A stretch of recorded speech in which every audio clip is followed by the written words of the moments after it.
The unfair advantage, whether it's racing or in any other form actually, is when you latch onto an idea in design that gives you that edge through innovation or new materials or anything like that. It just gives you the edge over all your competitors.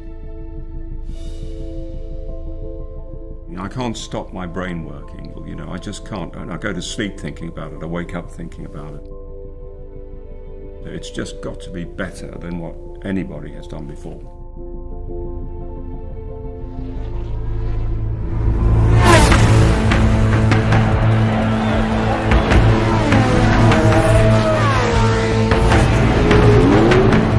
The search for that unfair advantage is a recurring theme in motorsport.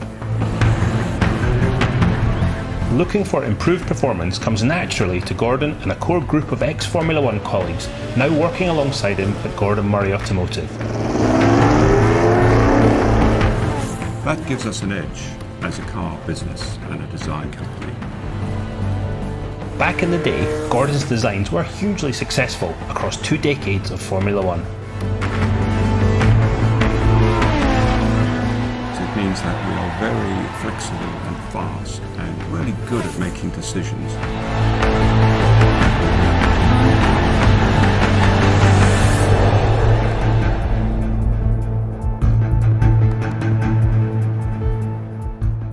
Today, Gordon Murray Automotive's unrivaled motorsport expertise is channeled in a new direction. The T50 is GMA's remarkable new road car, already anticipated as the most driver-centric supercar ever built. So when we set out to do T50, we absolutely wanted to make the best engineered sports car and the best driving experience, full stop. That was it.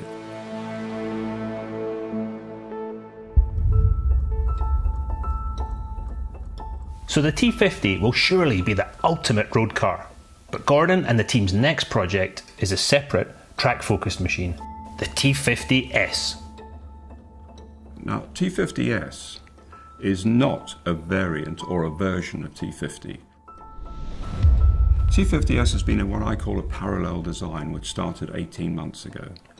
And that had exactly the same drive, feel, ethos as the road car, but to make the very best track experience without any compromise at all.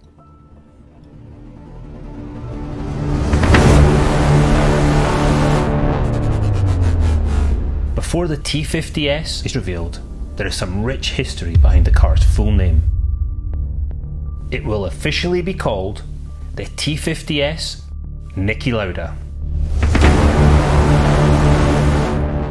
Fully supported by Niki's family, the name is a tribute to the triple world champion who was Gordon's friend and teammate.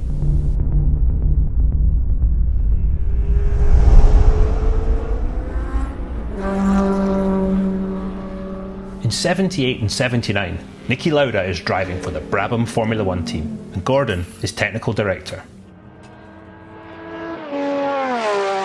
Right from the beginning, I could see, why he was such a good driver, and I got on with him extremely well.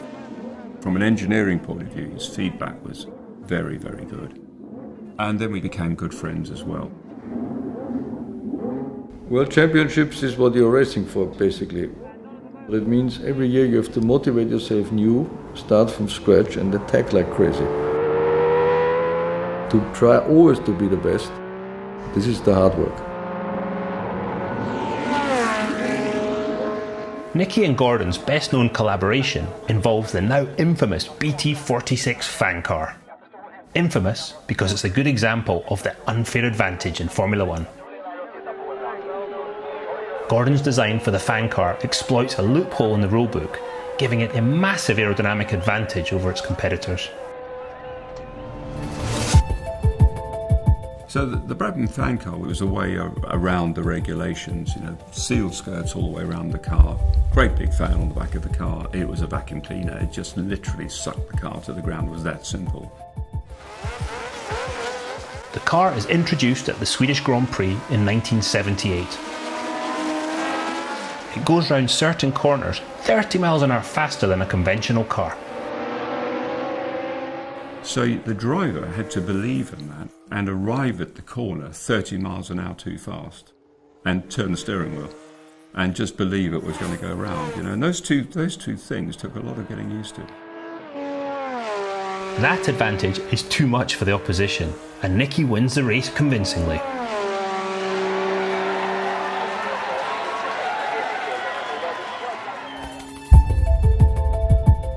So the Brabham fan car was pretty much a blunt instrument.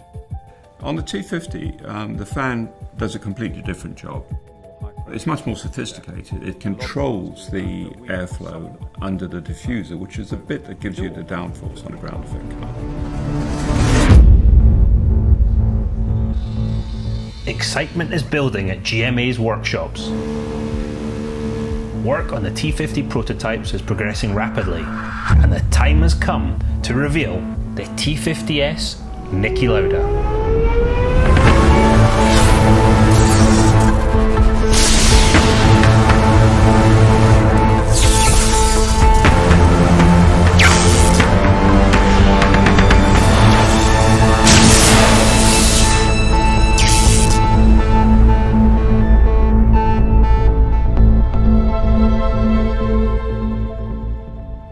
When I first saw the full-size car arrive, I was pleasantly surprised that it still looks a pretty car, but it is much more aggressive, of course, because of all the aero functions. And those aero functions mean one thing: downforce. The T50s weighs just 850 kilos, but how much downforce, also measured in kilograms, was the team aiming for? We had a target of 1,000 kilos. We bettered that. We're now at 1,500 kilos, 1.5 tons of downforce, which is pretty aggressive, actually, but it still should be accessible for a good amateur driver.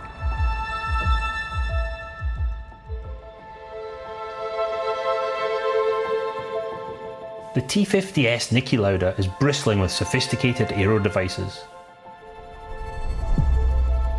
There's a huge LMP1 style splitter on the front, there are dive planes and barge boards, an aerofoil central section. There's also a deltaplan wing on the back, which is a nod to Gordon's iconic Brabham BT52.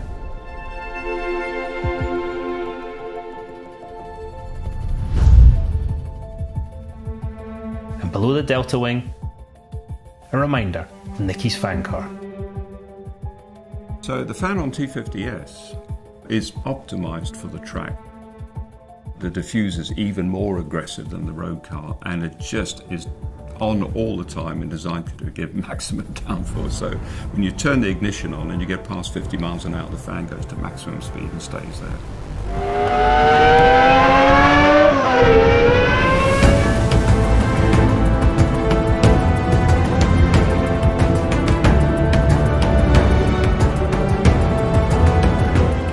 The innovations go on and on. The T50s's engine is a development of the road car's Cosworth V12, but lighter and even more powerful. And there's a state-of-the-art paddle shift gearbox using Xtrac's IGS, or instantaneous gear change system. Inside, the slim, uncluttered design is influenced by GMA's racing experience. And as you might expect, it retains Gordon's driver-focused central seat position with an optional passenger seat.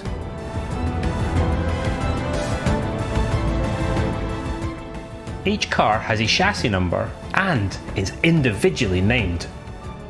So for example, number 1 chassis, it'll be the 1974 Kyle Army car, and that'll be on a plaque. There'll be a little book with a history of that. So wherever that car goes in future, it'll be the Kyle Army car. And I think that's just a nice step towards making the car have a prehistory, if you like.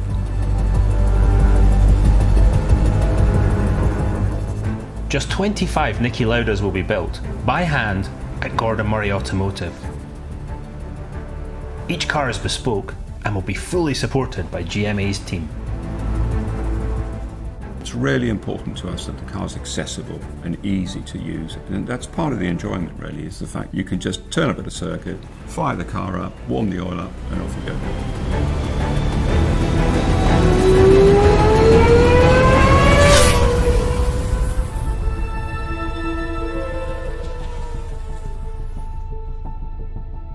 Gordon Murray's automotive designs are celebrated around the world, but the T.50s Niki Lauda might just be his masterpiece. Quite simply, it aims to deliver an on-track experience like no other car in history. I don't think we're ever going to get beaten for a track car experience. T50S is going to deliver something that I don't think anybody will get close to. If you add up the central driving position, a naturally aspirated 12,000 rev V12 and 850 kilos, that's going to give you a feeling on the circuit like no other car can deliver.